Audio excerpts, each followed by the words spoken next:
Welcome to This is Health, Wealth, and the Pursuit of Happiness, your source for insightful discussions with economist and author, Dr. Murray Sabrin. Join us as we challenge convention, expand minds, and pursue truth.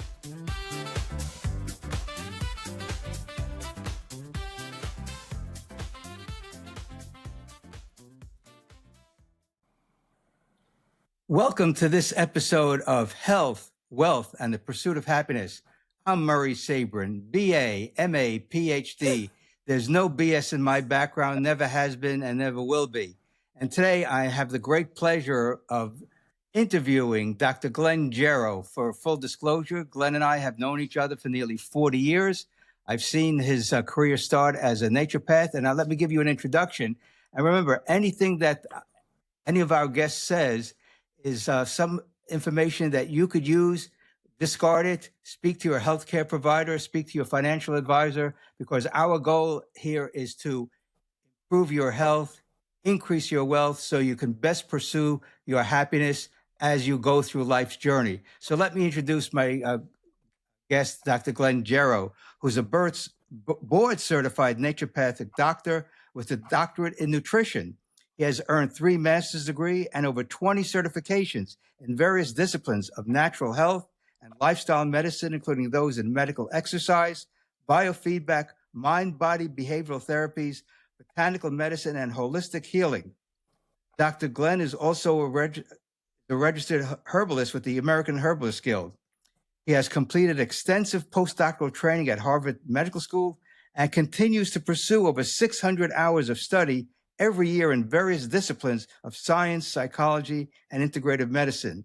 He's also held executive medical publishing positions with several journals. He's also served as a regional vice president of the American Heart Association. Dr. Gero has been in practice in Clifton for over 25 years at the Holistic Naturopathic Center.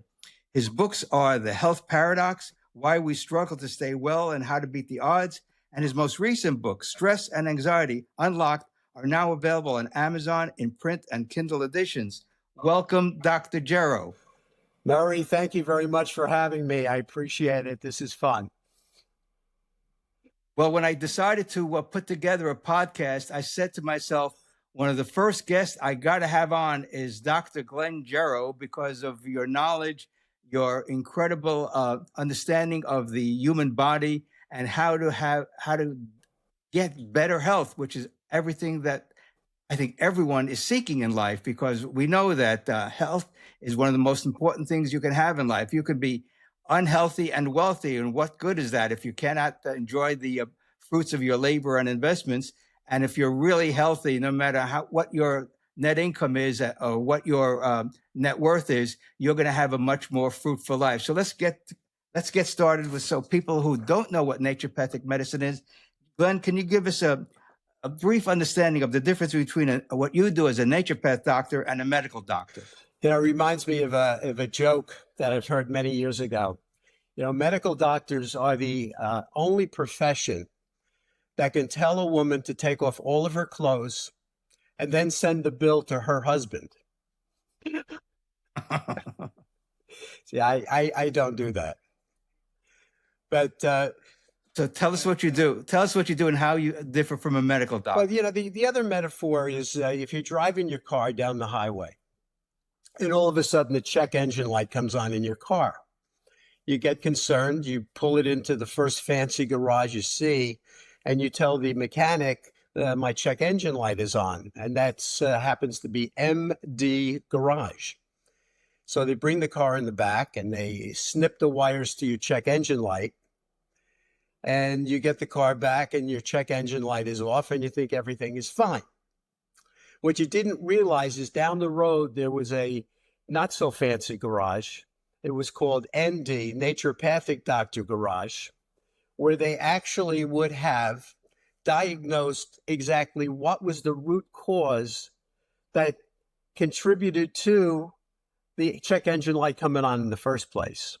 So essentially, medical doctors are trained to treat symptoms. If you have high cholesterol, let's give you a medication where your liver's not producing cholesterol, lower your cholesterol. Where if you go to a naturopathic doctor or a holistic or a functional doctor, they want to be able to ascertain what is contributing to the high cholesterol. And is the high cholesterol really a consequence that is going to affect your long-term health? Because what I'm looking at is I'm looking at all of the related attributes that make up what is health and what is a potential issue. So instead of just saying, let's nip something in the bud by giving a medication, I want to look at all of the underlying issues that contribute to good and poor health. Let's step back a little bit. What specific training did you have to become a naturopath doctor? Well, I started studying natural health when I was 12. So that's when I started reading everything I could on nutrition and exercise. And so that goes back, it's 60, Long time. 67 years of 67 years of study. But I have a lot of formal education. In addition to my MBA, I went back to school and I took every conceivable course I could to make sure that I was armed with the information that I needed in order to be able to speak about health. But the issue is today, it's not information. We are in an information boom. We call this collective learning. We are the only life forms on earth that can access collective learning. And it's not information, it's sustainability. And but the impetus for writing my first book, The Health Paradox, not to get into that right now, is we basically have the information. We know what we should do. We know we should be eating more fruits and vegetables, avoid refined grains as much as possible, limit our sugars and our bad fats. But why don't we do? We don't exercise. We sign up for a gym membership in January. We're paying a monthly membership to a gym, and by February 10th, we stop going because we revert back to our comfort zone.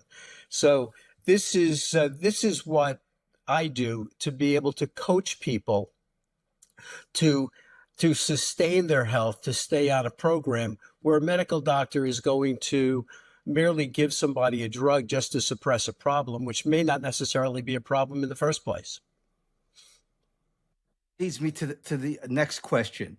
Take us through an individual who may come to you with one of several issues. Let's take one that's common in America. 40% of American adults are obese. Someone comes to you, Glenn, and they're 50, 100 pounds overweight, whatever the case may be. How would you address their issue because they want to lose that weight because of all sorts of adverse consequences we know, from diabetes to cardiovascular problems to potential cancers? So how do you begin quote treating that patient or that client? Well, the first thing I want to know is, what are they willing to do? Okay. So I'm not treating obesity, I'm treating people. I'm treating people that are carrying excess weight. And I want to find out, number one, what is their desires? What are their values? Do they really want to lose weight in the first place? And they may be calling out because a family member says you've got to go to this doctor because he can help you, and they're coming in kicking and screaming, and they don't really want to lose the weight. They don't want to give up their comfort foods. But I also want to be able to find out, what are they willing to do? And that is an important question, because that indicates whether they are ready to initiate a program that's going to put them on a good path. So it's not just about giving somebody a drug to help them lose weight. It's really all about trying to find out, are they willing to cut their calories? Are they willing to start an exercise program? And sometimes you have to scare people, and sometimes you have to really work with them and appeal to what their true values are. I had a fellow that came to see me. He was 430 pounds, and he had three sons, and 3 young sons. And I asked him, I said, would you like to see your sons graduate high school? He says, well, of course. I said, well, the way you're going, you may not be able to do that. And he lost about 150 pounds.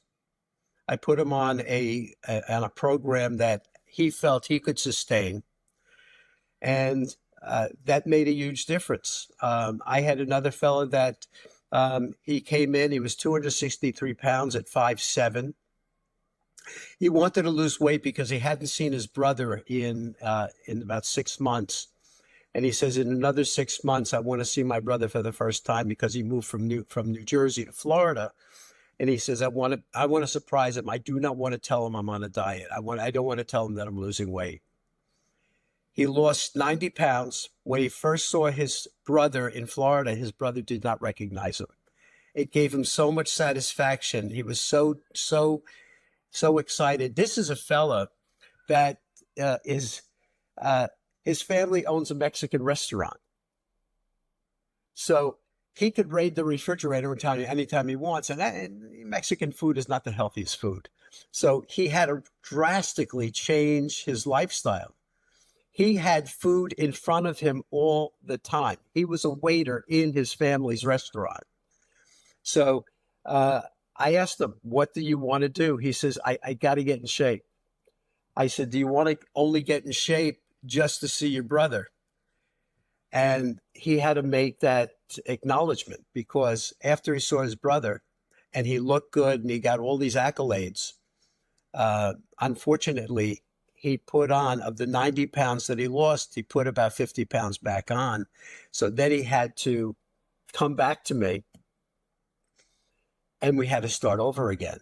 But he had to reestablish what his true values are, because now his brother already saw him thin, and his family was giving him all of these wonderful compliments. He needed a reason to sustain his health. Let's pursue this a little bit further, because this is really the key question here. Is people have these chronic illnesses. I think half of adult Americans have 2 or more chronic illnesses. Some have 3, 4, or 5. They're taking half a dozen or more prescriptions. So when someone comes to you and they're already seen a doctor and they've had prescriptions to deal with whatever issue they're dealing with, how do you address their issues? And do you work with their doctors in order to get that person back to optimal health? Oh, oftentimes I will call up their medical doctor. Sometimes they're acceptable, the fact that I'm a naturopathic doctor. Sometimes they're not, and it really depends. It's sometimes an uphill battle. But let's talk about what the problems are in this country. First of all, the United States makes up about 4.25% of the world population. We consume 40 to 50% of the revenue, the worldwide revenue of the pharmaceutical industry. So of the 4% of the population that makes up the entire world, we're consuming 40 to 50% in revenues of the drugs. Yet, this is according to the Journal of the American Medical Association. This is really interesting. Up to 40% of the leading causes of death, heart disease, cancer, unintentional injuries, chronic respiratory disease, and stroke, up to 40% are attributed to lifestyle implementations, such as smoking, poor diet, physical inactivity, and excessive use of alcohol. Yet, let me just interrupt you for a second. This is really, I think, the key of why people are critical of the healthcare situation in America.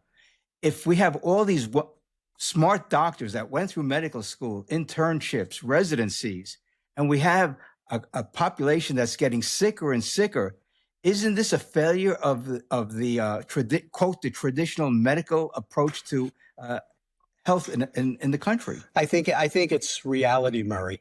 I've lectured many times at Rutgers Medical School, And one of the first questions I ask is, how much nutrition training do you get here? And the answer is none. I think one person said we get about 4 hours. So naturopathic doctors or holistic doctors get quite a bit. Naturopathic doctors get thousands of hours of nutrition training. I probably have 20,000 hours of nutritional training.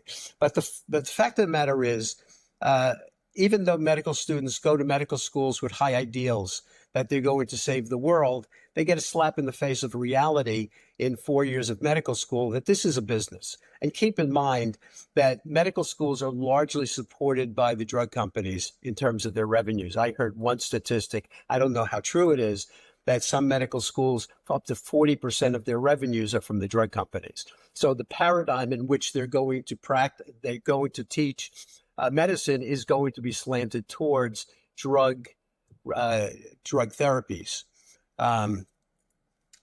Plus, let me just stop you there. I shared an article from the New York Times last week that food is now being introduced into the medical school curriculum in order to give doctors more information about nutrition to help their patients. Do you see this as a big breakthrough to help doctors treat their patients in a more holistic way? It's laughable. And the reason why I'm saying it, the medical industry is controlled by the medical industrial complex. The medical doctors today, it used to be that if you were a medical doctor, you were driving around in a fancy car, you lived in a fancy neighborhood, and that's not the case anymore. Primary care doctors are really suffering because they have to see anywhere from 40 to 60 patients a day, and that's dictated by the corporations that they're owned by. And if you only have 8 to 12 minutes to spend with a patient, you're not going to start speaking to them about diet. My first appointment is up to 90 minutes because I want to know, what are they eating?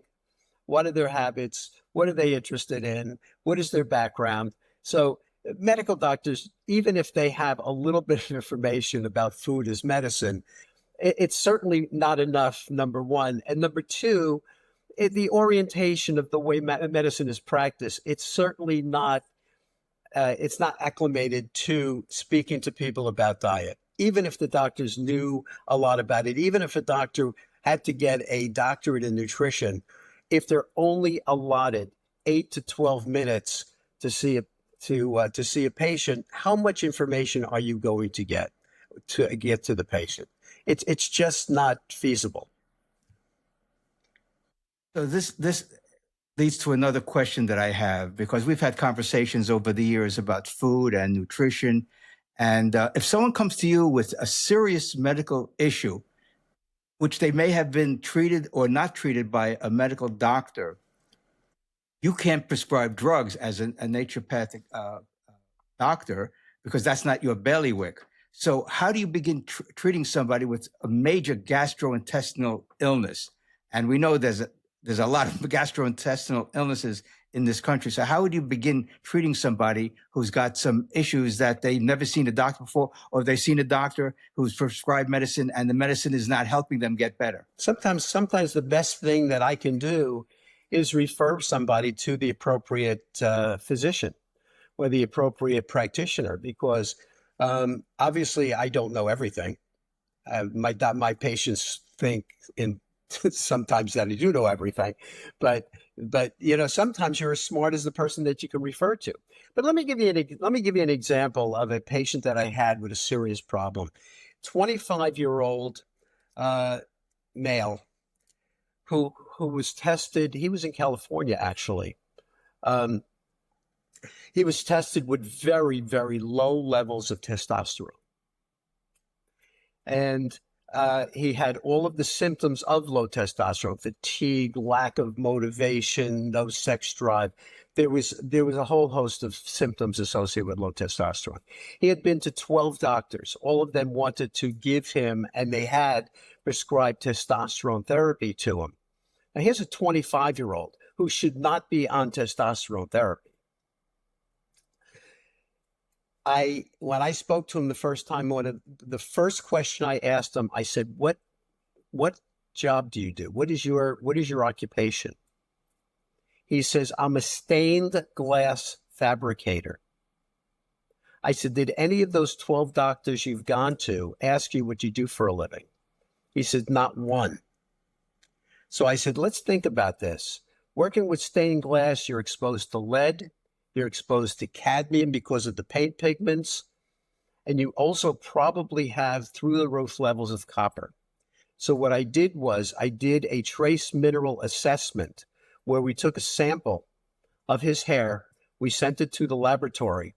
He had about the highest levels of lead and cadmium that I've ever seen, and his copper levels were through the roof. If you make a correlation between all of these toxic elements and its impact on testosterone, we hit a home run. Not one doctor tried to find out why his testosterone was low. Did he need testosterone? Well, maybe. But the fact of the matter is, his body wasn't able to produce the testosterone that he needed because it was so toxed with these heavy metals. And in order for him to get any type of relief, we had to do some type of what is called chelation, clawing out those minerals, those nasty heavy metals from his body.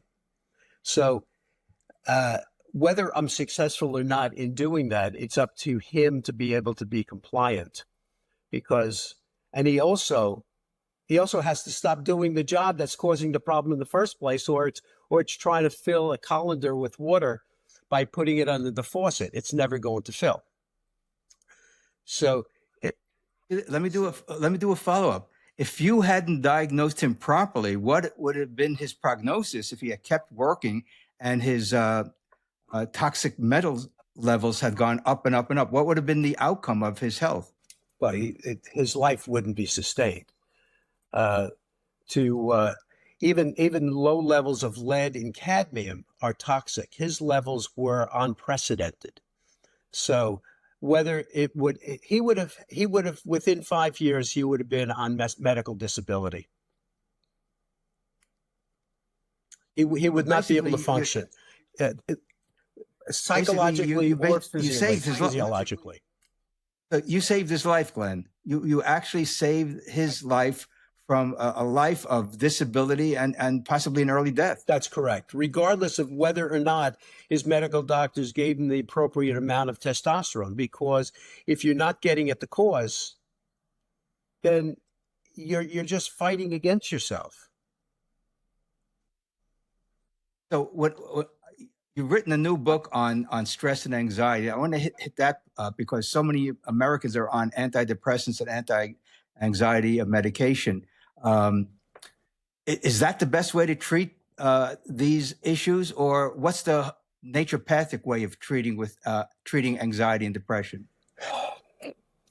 First, we have to discover what are the contributing factors. And number one, you want to first of all look at and getting back to lead and mercury and cadmium. These are big causes of anxiety and depression. However, we also have to look at some of the other physiological markers. One of the things I look at is adrenal stress. I look at thyroid. I'm a thyroid specialist. My next book is called Thyroid Mastery, and that's a big contributing factor to anxiety. But also the lifestyle and the life events that we have incurred over the last several years, especially. I mean, anxiety has been around forever. Every person on the planet gets anxious. It's not that the anxiety is a bad thing. I mean, Mark Twain once said, and this is not his exact statement, he says, I've been anxious all my life about things that never happened. But every person on the planet gets anxious. It's when we feel that the anxiety is actually a problem, and we cannot we cannot control the level of anxiety. But if we can learn to deal with all of our stresses as they happen, and this is what I talk about in my book, is that if we knew that every time we get a little bit anxious, we get stressed, we get pressed on something, and we can resolve that within 90 seconds to 2 minutes, then all of a sudden these things don't build up, and build up. And by the end of the day, we're blowing our top because somebody dropped a pencil on the floor. A lot of these are controllable. Are there any natural supplements that you advise people who come to you with these issues that they should take to ameliorate their anxiety or depression issues? Yeah, and just like with medications, basically they keep us calm. It's not a cure for the anxiety, but in combination, if I give somebody passion flower, if I give somebody certain forms of magnesium, it's really effective in helping them restore some type of calm within their body. But if it's not augmented with some type of principles that enable them to have a tool that they can use to modulate their emotional regulation, when you use both of them together, it's really a home run. It's really good. And looking at blood sugar regulation, and there's another thing. When people eat a lot of refined foods, it actually can contribute to what I call reactive hypoglycemia, or as your blood sugar drops, cortisol goes up because it's an inverse relationship. As cortisol goes up, all of a sudden we feel anxious, we feel stressed, and that's a major cause of anxiety as well. So we have to look at all of the factors that contribute to that anxiety. And today with COVID, we felt we were in the twilight zone for 4 years. Never in our history have we ever had a situation where we were sequestered in our homes. We were afraid to go out. We're walking around with masks for whatever reason that was. People were homeschooled. They were not allowed to be social. We had to be 27 feet apart. When you go to the pharmacy, they had these footprints on the floor, and you had to stand on these footprints like we were in Nazi Germany. It was just awful. And then social media. You go to a restaurant, you see a young couple sitting across from the table from each other, and they're not talking, they're sending text to each other. So there's no there's no communication. We forgot how to relate to each other. So all of this is contributory. And if you want to make fun of somebody, if you want to criticize somebody, you can do it on social media, and thousands of people are going to hear that. Murray, when you and I were young, if somebody wanted to insult you, they had to insult you in front of your face. Absolutely. Or you'd watch late night TV and hear some of the insult comedians who were benign, who were doing it in fun and jest. They weren't mean. That's the difference, I think, today and in the past. There's a lot of meanness going on. So I want to get to a couple more questions before I let you go, because there's so much information in your two books. I started reading both of them. And I must say that people should get a hold of both of your books, because they just have a wealth of information. So let me ask you, and here's the one that I think would be interesting. If Senator Kennedy, the head of the Health and Human Services, called you up and said, Dr. Gero, we've heard so much about your ability to treat people with various illnesses. What should we put into our guidelines at HHS or the CDC or any other of the government agencies to improve the American people's health? Because the way things are going, we're spending now nearly 20% of GDP on medical care. To put this in numbers, it's nearly $5 trillion a year.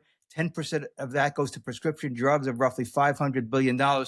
So how can we reduce the American people's medical care bills, Glenn, and give the people some hope to get rid of the illnesses that they're facing, the chronic illnesses, and get back to a path of optimal health? I think what would you recommend to Senator Kennedy? I think there's got to be available access to the practitioner of your choice. And I don't believe in more government regulation, as you know. And it's not a matter of indoctrinating the medical system and teaching the medical system that we have to teach from a holistic health perspective, because that's not going to work. It's not going to change, because you've got too much at stake. There was a report, I believe it was either in the Wall Street Journal or the New York Times, that was supported by Goldman Sachs, that indicated that if people started taking care of themselves and started eating right and exercising, it would actually bankrupt the medical system. And keep in mind, the largest lobby in Washington by far is the pharmaceutical lobby. So things are not going to change. Every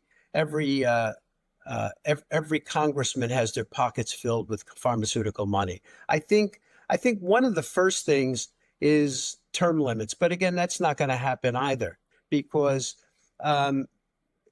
there's just so many.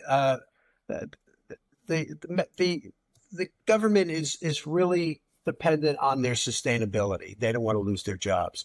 But in terms of healthcare, just encouraging that people should venture out and look at other forms of the types of practitioners that are going to speak about root causes, and open that up. Let me ask you one thing that is a pretty controversial area, not so controversial overseas since they've done it. They've banned pharmaceutical ads on television. Do you think that's a good idea? Nah. I don't think so.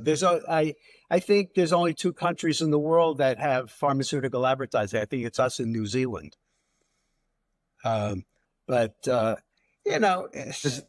Does that increase the demand for drugs that just treat symptoms as opposed to root causes? I find that very amusing, because in every one of these commercials, you say the particular drug may cause blindness, it may cause a stroke, it may cause heart attack, it may cause all of these other things, but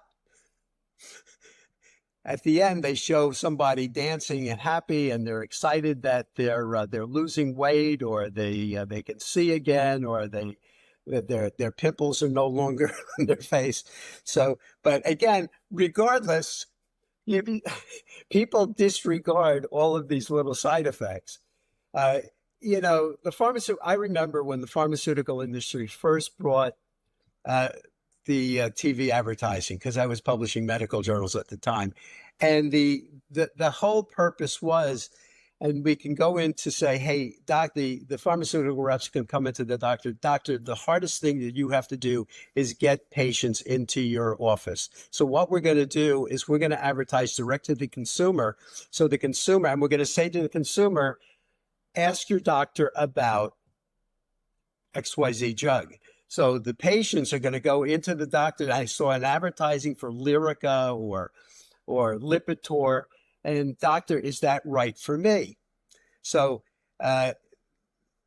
it was really a ploy to get doctors to write prescriptions for that particular drug, because patients are coming in, and the fact that the doctors are getting more patients, they should credit the drug companies, because they are driving the visits to their office. I don't know if that worked out to be true or not, but it's a big source of revenue for them, and it's a big source of revenue for the networks. And keep in mind that I don't know what the percentage is, which it's a very high percentage of TV revenues is the drug industry. So it's going to thwart credible reporting, because the news reports are not going to talk negatively about the drug companies, because that's their bread and butter. I'll ask you the last question before we go, and that's something you mentioned to me in the past, and I want to get your input so our viewers can hear your experience with so-called traditional doctors. You said you work with traditional doctors. How's that been working out for you over the years, where you consult with the doctor, or the doctor consults with you when you have a mutual patient who's looking for relief from their illnesses? It's of paramount importance, because in some cases, keep in mind that it's not a question of treating somebody naturally or treating somebody with pharmaceutical drugs. The best remedy is what's right for the patient at that particular time. And there are super drugs that are that are really important. And sometimes a person needs to be on a medication. So, for example, when people come to me with thyroid issues, which is a specialty of mine, as I mentioned, and sometimes they need a change in medication. And since I can't prescribe, I need to speak to their medical doctor, educate their medical doctor, because most medical doctors do not have the sophistication or the knowledge that I do with regard to thyroid, and and I have to try to convince their primary doctor to change the medication according to what I feel is going to help that patient. So having a relationship with a number of doctors, and if I find that I'm hitting a dead end with their medical doctor, I have to refer them to somebody that I know that's going to listen to me. So there are, in many cases, I can make a diagnosis because I have the convenience of time. I'm spending 90 minutes with a new patient. So I'm going to find out things that the medical doctor is not even discovering. So if they have a condition and I know what the pharmacological intervention should be, I'm going to make that recommendation because the doctor has not acknowledged it. And there are times that a medical doctor needs to intervene, needs to make the appropriate recommendation, and we have to work together on it. And could you tell our viewers what your website is if people want to get in touch with you for maybe a consultation? Do you do telemedicine consultations in addition to in-office consultations? Absolutely. Absolutely. We see people from all over the country. What's your website where they can... So what's your website so people may decide that, hey, I want to get some input from Dr. Gero about my condition and take a holistic approach. So what's your website? My website is holisticnaturopath.com. Holisticnaturopath.com. Oh. And I'm in Clifton, New Jersey. And we see people. And they can always Google you. They can Google me. They can look up my name. My name is all over the internet. I guess when you're doing this for 25 years, they find out about you. So, great. Glenn, it's been a pleasure catching up with you and all the information that you have. And we're going to have you back periodically to get updates about ways of dealing with some of these chronic issues that people have. So I appreciate the time that you've given us today. And please look at Glenn's books. The titles are, what are the two titles, Glenn? My first book was The Health Paradox. And my last book, which came out the end of February, is called Stress and Anxiety Unlocked. And both written, very readable, a lot of case stories, and my humor is in there. So you'll enjoy it. Great. So I just want to let everybody know we've done 2 shows on healthcare with Joe Sansone last week and Dr. Glenn Gero this week. We're going to pivot next week and talk about how to improve your wealth with Paul Majanovic, the author of several Dummies books, a longtime certified financial planner. And we're going to mix it up between healthcare and investment advice. Remember, any advice that's given on these podcasts, please check with your medical doctor, your financial advisor, because you are responsible for your life, not the government, certainly not me, not Dr. Gero. Your life is in your hands. The goal is with MafiUSA.com is to create a financially independent America. Financial independence, health independence, medical independence is what we should be striving for, and not be beholden to insurance companies, pharmaceutical companies, the federal government. We are free and independent citizens. That's what the Declaration of Independence asserts 250 years ago. And on July 4th, we'll be celebrating that birthday of the Declaration of Independence. So, Glenn, thank you. We'll have you back in the not too distant future to follow up with some other issues that people, I'm sure, will contact me to get your input. So please visit MafiUSA.com and Glenn Gero's website, which we'll put in we'll link it on the video. So until next week, enjoy the week, enjoy the weather, stay healthy, exercise, drink enough liquids, and remember, Everything is in your control if you let it be and not third parties. So until next time, have a good week, and we'll see you a week from today. Thank you, Murray.